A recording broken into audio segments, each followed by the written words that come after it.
افغانستان او افغانانو لپاره دوه د خوښۍ او آبادۍ خبرونه دا چې څه دي هیله دا ویډیو تر پایه راسره وګورئ. درنو لیدونکو سلام، وخت مو په خیر. لومړی خبر: راتلونکي دوشنبې په ورځ به د خوست غلام خان بندر رسما پرانیستل شي. د راتلونکې اونۍ له دوشنبې ورځې وروسته به هره ورځ د سپین بولدک، تورخم او غلام خان دروازو څخه یو نیم سل لارۍ وچې او تازه میوې پاکستان او هندوستان هیوادونو ته صادرې کړای شي.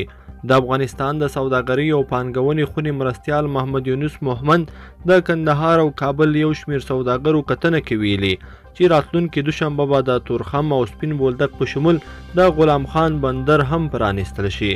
د سوداګرۍ او پانګونې اتفاق مسؤلینو ډاډ ورکړ چې د 10 ورځو موده کې سوداګر کولی شي د ذکر شوو دروازو له لارې هره ورځ یو نیم سل لارۍ صادراتي توکي پاکستان او د واګه بندر له طریقه هندوستان ته ولېږدوي.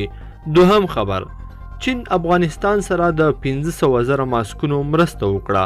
په چین کې د افغانستان سفیر جاوید احمد قایم په خپل ټویټر پاڼه لیکلي چې دې هیواد د کرونا وایروس سره د مبارزې په موخه له افغانستان سره د 15,000 ماسکونو مرسته کړې ده. د نوموړي په وینا دغه مرسته پرون د چهارشنبې په ورځ افغانستان ته واستول شوه او نن د پنجشنبې په ورځ په کابل ته راورسیږي. افغانستان سره دغه مرسته په چین کې د چینګ لینګ فاونډیشن او UNDP له لوري شوې ده او ټاکل شوې ده افغانستان کې اړوندو برخو ته وویشل کړای شي.